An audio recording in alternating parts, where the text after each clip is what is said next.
Hello, today I want to show you guys how to change your display settings so that way you can have one thing up on the board and one thing on your computer to make your life a little easier in this remote learning process. So, first things first, you're going to plug in your HDMI cord, obviously, that makes things a lot easier.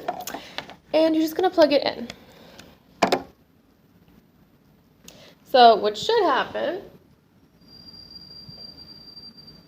any data. There we go. So right now, what's happening is what's on my Chromebook is being mirrored. This is called mirrored display onto the smartboard, which makes it really easy when we're normally teaching. But if we're running two things at once, like Zoom, perchance, and the slides, it makes things a little bit more difficult because you can't really move around that much. So I'm going to show you something interesting that I recently discovered.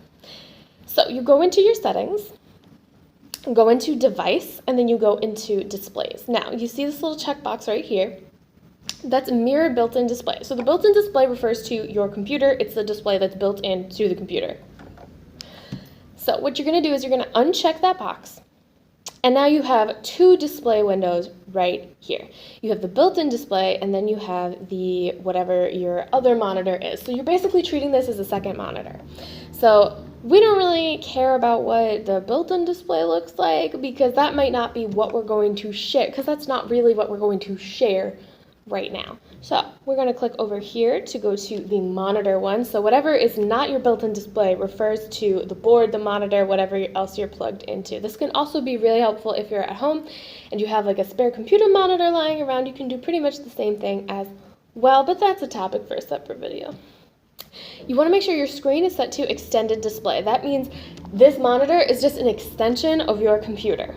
So whatever you have going on your computer, you can just drag and drop over there, which I'm going to show you in a second.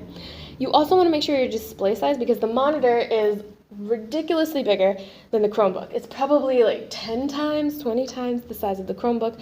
So if you have everything the same, if you don't make your little display size larger, it's going to make it really difficult, not just for you to use, but also for the kids to see. So now that we have that all situated, we're going to drag my little slides over. So you just kind of drag it over. And ta-da! So I have my slides up and running here. It'll usually take like a couple seconds to fully adjust. There we go. So I have my slides over here and on my computer. I have Google Classroom open. You can also have Zoom open as well. It's going to be interesting when you have Zoom because you're going to see the participants at the top of your screen if you're using a Chromebook, because for some reason Zoom runs differently on Chromebooks than it does on computers.